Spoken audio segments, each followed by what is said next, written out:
right, it is almost 7 o'clock, so we're going to get started. No! Yes, we are. Thank you so much for being here. We have a whole lot of really fun music ready to go for you. We've gotten together every day this week, starting Sunday evening, to put this program together, and we hope you enjoy it as much as we enjoy playing. And whether you enjoy it or not, inside the program is a survey, and we really hope you fill this out. And we hope that you put it, I believe there's a bucket or a box somewhere up there by the free will offering box. Don't forget to give donations. That helps us put on this camp. Your generous support helps us be able to do this. And also, you filling out this survey helps us to make camp a better experience, not just for us, but also for you, the audience, next year. So please do fill that out. And you can turn that in the same time you turn in your cash. So, with that, the first piece we're going to play for you is, it's a very special piece to me because it's a multi-level piece. That means it's not just, here's the song everybody plays. It's, here's the song in 4 different difficulty levels. So everybody from amazing concert players all the way down to our brand spanking new players, everybody can play something, be successful, and help us make this a great piece of music. So I really hope that while you're sitting and listening, it's not just Twinkle Twinkle and Mary Had a Little Lamb, but you're also paying attention to who has those melodies. And a lot of times it's our youngest and most inexperienced players who are going to be rocking those melodies. So we hope you enjoy a folk tune festival.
next piece is called Shiver.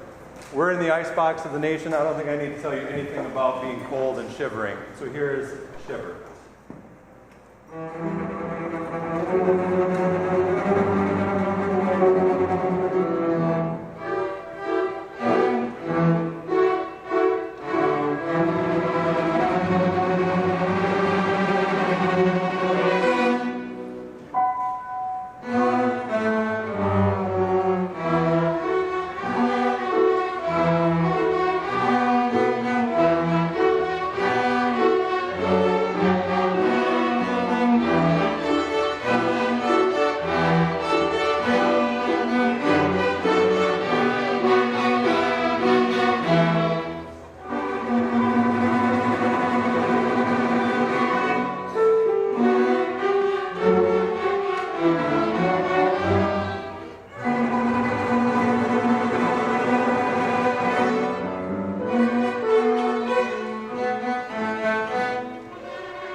It's called Appalachian Hymn, and it is sort of hodgepodge of these little melodies you might hear if you're ever traveling through the Appalachian Mountains. And it was arranged by one of my favorite composers, Soon He Bowl.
Echoes of Bravery is written by a Minnesota composer, Lucas Sjogren. He's an orchestra teacher down in the kind of west metro area of the Twin Cities. And I hope that this song brings all kinds of pictures to your mind while you're playing. He mentions all sorts of things in his program notes that I'm not going to read you. But he talks about it could be the bravery of learning a new instrument, starting out on strings. I think being a parent of a string player is a pretty brave thing to do too. I hear the squeaks and squawks in my living room. So if you are one of those parents, thank you so much. And thank you kids for working and learning and struggling through those. It could be the bravery, I think it sounds very cinematic. I told the kids the other night, the whole group actually, we finished playing, I said, I think that was perfect. It made me think of burning villages and Mel Gibson riding around on a horse, and it was great. And the adults thought it was funny, and the kids just sat there. So, I don't know. But hopefully some sort of imagery comes into your mind as we play this epic piece for beginning string orchestra called Echoes of Bravery.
forward to all summer long.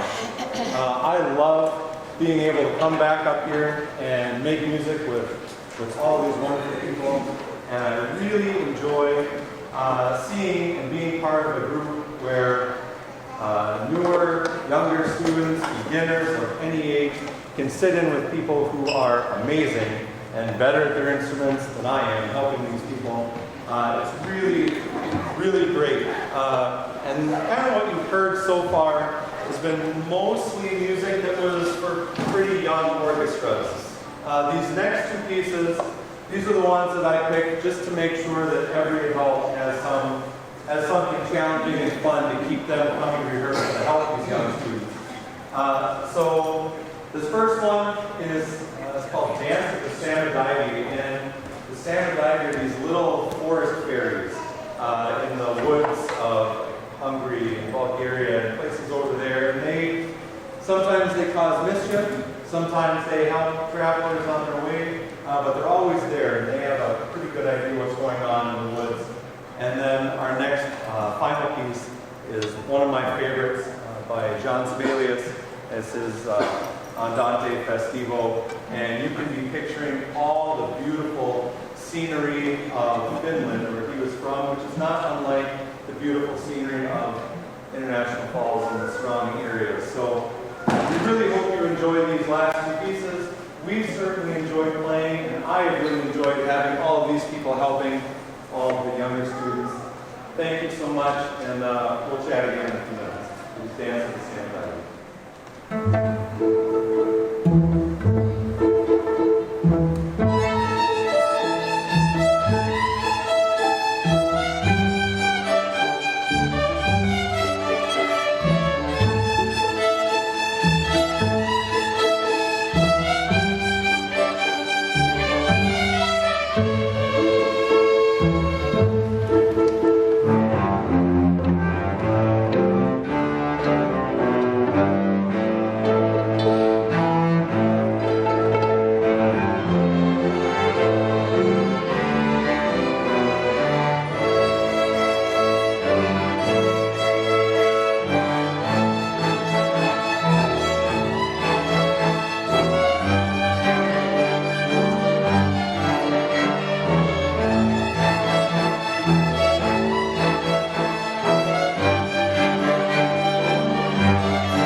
Please do fill out that survey.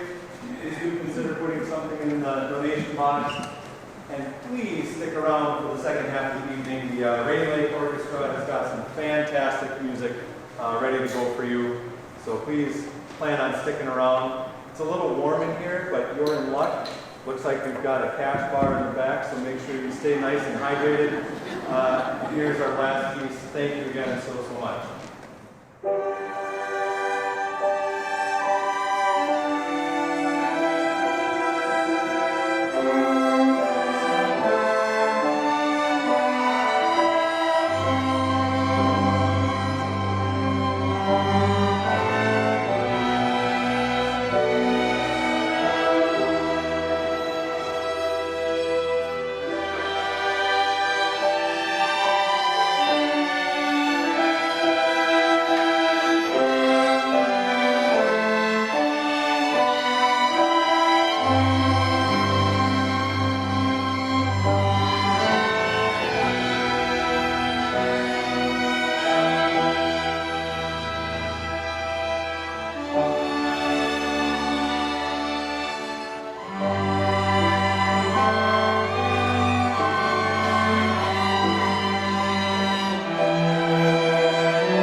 you for sticking around. Not running away after the beautiful playing of the kids. So it's great to see a nice full audience. Yeah, so this is my first year doing string camp. So this is all very new to me. So, and I'm, wait until we're finished. So I'm not going to do long introductions of the songs. I only have about 50 pages here. So, but I'll just do a short little intros. So the first piece we'll be playing is the Saint-Saëns. It's sort of a selection from the Saint-Saëns Symphony Number 3, which isn't super famous, but what is famous, Saint-Saëns wrote the Carnival of the Animals. Who knows the Carnival of the Animals? The kids. Yeah, there we go. We've got a couple of people who know the Carnival of Animals. So Saint-Saëns was a super serious composer, but he had a bit of a bad time with his second symphony, and nobody liked it apparently. And afterwards, he wrote the Carnival of the Animals, and this is the same time that he wrote the symphony, or just afterwards. And it's such a fun piece of music, but just imitating all kinds of little animals. And I was thinking today, what movement from the Carnival of the Animals sounds like this piece that we're going to play? And now it's very important you don't tell the orchestra this because they don't know this at all. But it's the hens and the ducks. That's it. So enjoy. I saw on the program notes that I was put down as having a sense of humor, so I felt the need to add some odd joking.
don't come from North America. So, but this next piece is from the same side of the world that I'm from. So it's by an Australian composer called Peter Sculpel. And this is like a little collection of like movie music tunes. And they're lovely, lovely little character pieces. So it's 3 little movements. The first one is C chant or C chant. They keep nagging me to say things with an American accent so they can hear what number I say. Is I'll say 35, and then they'll say to me 55. What's it? No, 35, and then they can understand it. So I'm learning. So the first one is C chant, and then little serenade, and then there's a left bank waltz.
is by a composer that probably most people haven't heard of, Luigi Boccherini.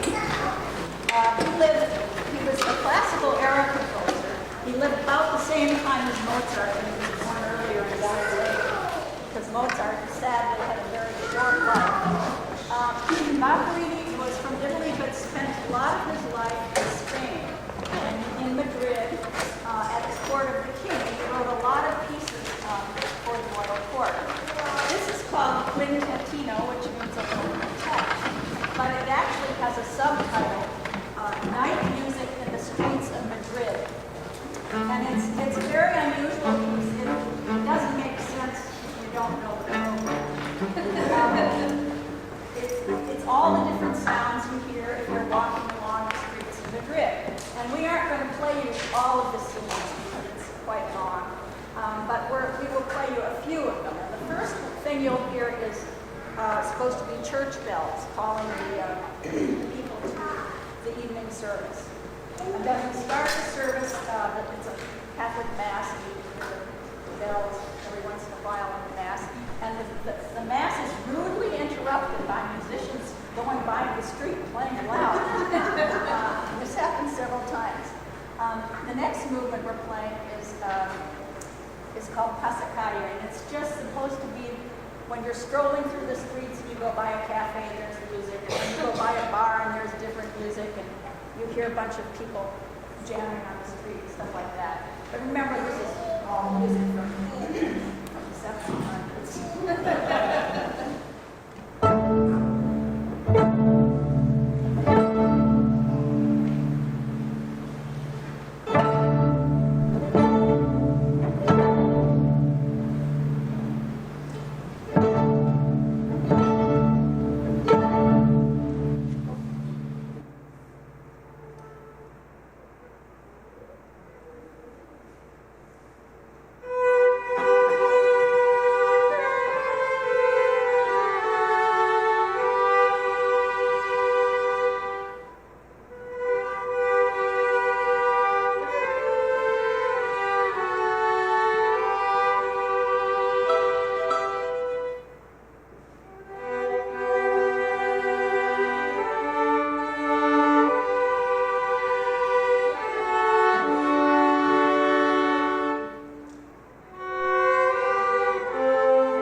two cellos by Antonio Vivaldi, who is a Baroque composer, contemporary of Bach.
So the next two pieces, and I'll introduce the next two pieces while everybody's getting set up.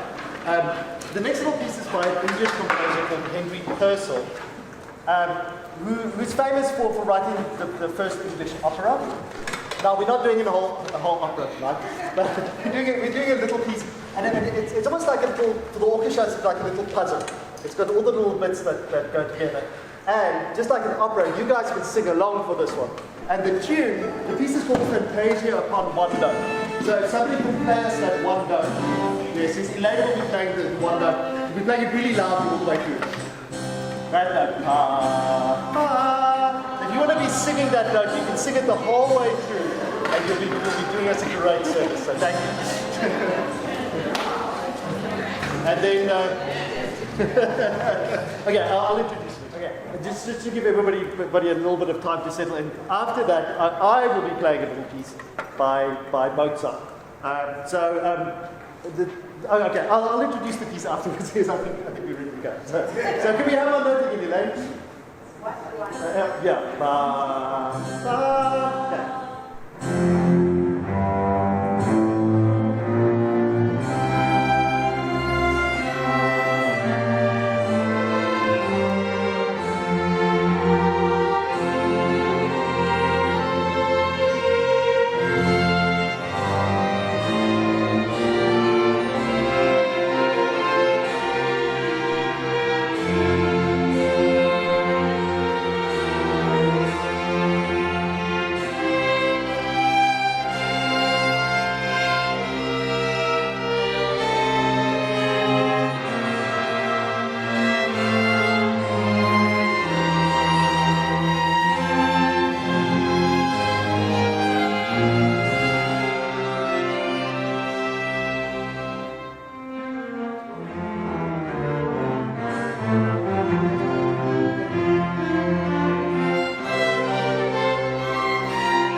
So this one is a little, so it's a standalone movement by Mozart.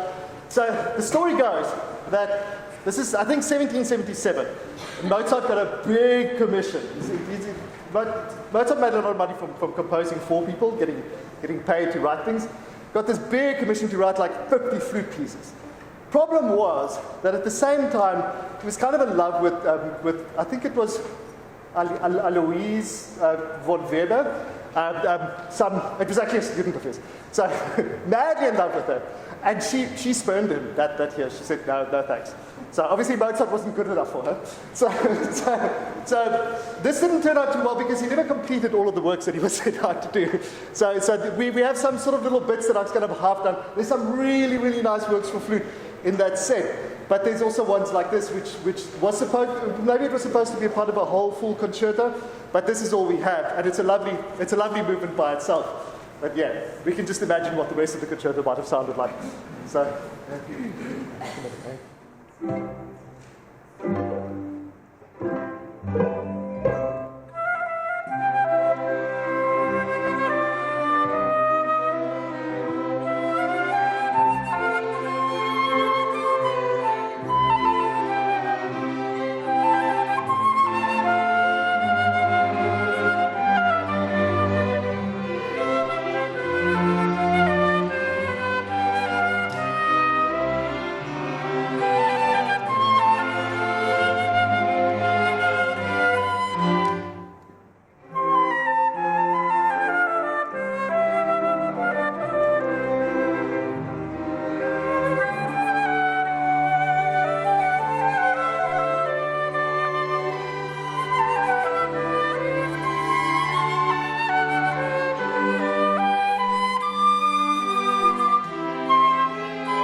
To end off the program, we've got, I should probably just introduce the numbers together. So the first one of them doesn't need any introduction. This is Take 5 by Dave Brubeck. And this is just a good fun number. And Elaine on the piano is going to give us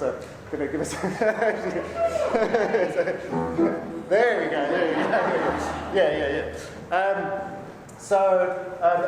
And then we'll end with the Beethoven Coriolan overture. So this piece is a really dramatic Beethoven. It's Beethoven. It's very dramatic, and it's all about a Roman general who sort of gets spurned by the Romans, and then he joins up with some other Italian tribe, and they're going to attack Rome. And in the original version, his wife or whoever convinces him not to attack Rome, and he becomes this great big Roman hero. And in Beethoven's version, we're doing an arrangement for string orchestra. In the original version, it ends all sad and somber. But in our version, he actually attacks Rome and defeats the evil Romans. So we end on a nice big high note for the weekend. So thank you all for coming tonight, and I hope you enjoy the rest of your summer. And yes, big thank you to the orchestra. They worked really, really hard this week. They were practicing and rehearsing and doing really well. So thank you all.